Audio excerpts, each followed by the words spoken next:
Hey, thanks for joining us on the Daily Drive. My name is Bro, and I have the privilege of sharing on this podcast and also the privilege of teaching at several great churches. And because of that, I get to meet so many people around the country. And I recently got to meet a very cool small group in Oxford, Mississippi, who listen to the Daily Drive every day. So I'm giving y'all a shout out today. Thank you for what you're doing in a town that's full of college students who are looking for hope. And I'm grateful for all of you who listen, as well as the team at Lake Point that puts all this together. So thanks for being a part of this today. Hey, we left off yesterday with a story in Acts chapter 8 about an encounter between a guy named Philip and another man from Ethiopia. God intersects their lives in the middle of nowhere, and Philip befriends this guy and helps him understand the good news of God's love through Jesus. And then out of the blue, the guy says, "Look, there's water. Why can't I be baptized?" And they go down into the water, and this guy surrenders his life to Jesus. Now, I told you yesterday that whenever I talk about baptism, several kinds of questions come up, and I know that different churches teach different things about it. But one of the questions I often get is like, why do y'all like dunk people underwater? I mean, we use pools and hot tubs and lakes and rivers and oceans, etc. And to be sure, it's about your heart. It's not about the amount of water. But the word used in the book of Acts and all the way through the Bible is the Greek word baptizo, which means to dunk or to plunge or immerse or take under. And if you've ever witnessed one, then you know there's the obvious picture of the death, burial, and resurrection of Jesus. It says here in this encounter with Philip and the Ethiopian dude, it says that they went down into and came up out of the water. And that just seems to be as close to the New Testament pattern of doing it. So we just choose to do it that way in the churches I serve. And a bunch of people have asked me through the years, like, how long I got to wait before I get baptized? Believe in Jesus and surrender your heart to Him, and you're ready to take the plunge. It's a part of the initial response of faith. Again, all the way through the book of Acts, when people came to faith, they were baptized immediately. I have a good friend who had a pretty dark and crazy past, and he started walking with Jesus, and he asked me what he needed to do to be baptized. And I told him, "Oh man, dude, with your past, you're going to need to come and soak overnight."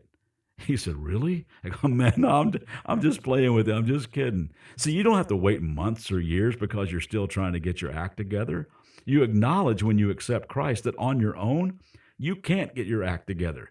It's not about growing to the point where, someday I'll be good enough to finally get baptized. None of us will ever get there. Being baptized is a beginning point of surrender, admitting that you need the help of God's Spirit to live a new life. I think that when you understand you need to be baptized, just go ahead and do it.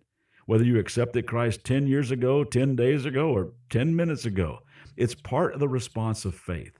It's part of accepting God's gracious invitation. I love the humble response of this Ethiopian. He said, "Look, there's water. Why can't I be baptized?" Not, "Well, let me think about this. I'm not quite ready. I need to grow a lot more."